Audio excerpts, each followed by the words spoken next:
வணக்கம், welcome to அம்மா மகள் சேனல். இன்றைக்கி நம்ம பார்க்க போகிறது கத்திரிக்காய் பஜ்ஜிங்க.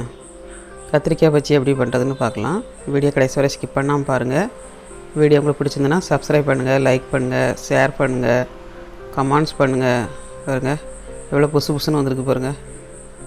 யாருமே நம்ப மாட்டாங்க கத்திரிக்காய் பஜ்ஜின்னு சொன்னால். வாழைக்காய் பஜ்ஜி தோற்று போங்க, அவ்வளோ டேஸ்டியாக அவ்வளோ எம்மியாக இருக்கும். இந்த மாதிரி நீங்களும் கத்திரிக்காய் நீள கத்திரிக்காய் கிடச்சிச்சின்னா வாங்கி பண்ணுங்கள். எவ்வளோ சாஃப்டாக இருக்குது பாருங்கள், பஞ்சு போல் இருக்குது.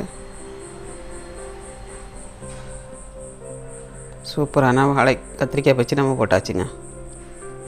ஏன்னா ஈவினிங்கில் ஸ்நாக்ஸுக்கு நம்ம காஃபி டீ போட்டு இந்த மாதிரி பஜ்ஜி பண்ணி சாப்பிடுங்க, செம்ம டேஸ்டியாக இருக்கும். வாங்க வீடியோக்குள்ள வாங்க, எப்படி பண்ணுறதுன்னு பார்க்கலாம். இதுக்கு வந்து நான் கடலை மாவு பாக்கெட் வாங்கியிருக்கேன், ரெடிமேட் பாக்கெட் பஜ்ஜி மாவு வாங்கியிருக்கேன்.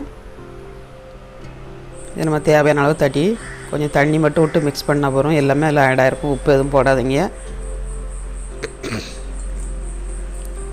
தண்ணி விட்டு கொஞ்சம் திக்காக கரைச்சிக்கோங்க. ரொம்ப தண்ணியாக கரைச்சேன்னா நல்லா இருக்காது. இது கத்திரிக்காய் 2 கத்திரிக்காய் எடுத்துருக்கேன். இந்த மாதிரி நீள கத்திரிக்காய் விட்டு வாங்கிக்கோங்க. இது நம்ம நல்ல ஸ்லைஸாக சீவி எடுத்துக்கலாம். கத்தி வச்சு சீவலாம். இந்த மாதிரி வாழைக்காய் சீவுற பிளேட் இருந்ததுன்னா அது மாதிரி சீவிக்கோங்க.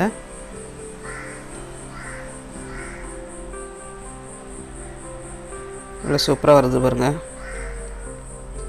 நைஸாக இருக்கணுங்க, அப்போ தான் சீக்கிரம் கத்திரிக்காய் வேகும், நம்ம டேஸ்ட்டாகவும் இருக்கும்.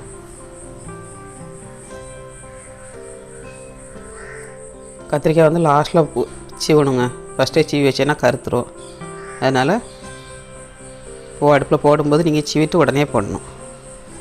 கடாயில் எண்ணெய் ஹீட் பண்ணியாச்சு. இப்போ நம்ம முக்கி போட்டுக்கலாம்.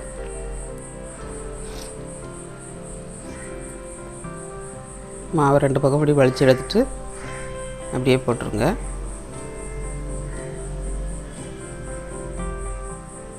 ரெண்டு இல்லாட்டா 3 போடுங்க. நிறைய போட்டேன்னா உங்களுக்கு வந்து புசு புசுன்னு வராது.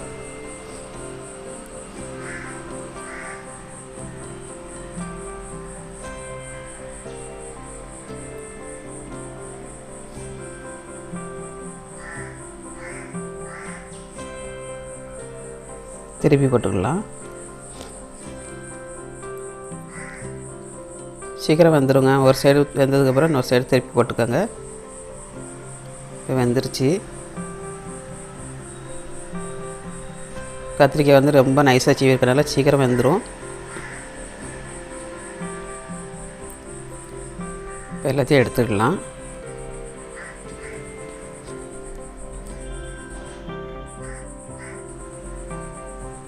சூப்பராகிட்டு போட்டாச்சுங்க. எல்லா பஜ்ஜியும் போட்டு எடுத்தாச்சு.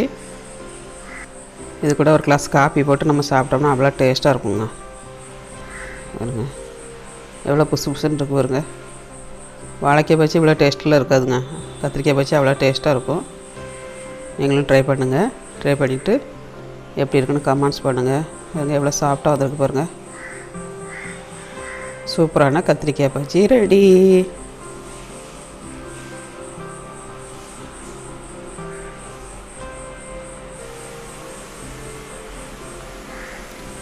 மீண்டும் நெக்ஸ்ட் வீடியோவில் சந்திப்போம். வணக்கம்.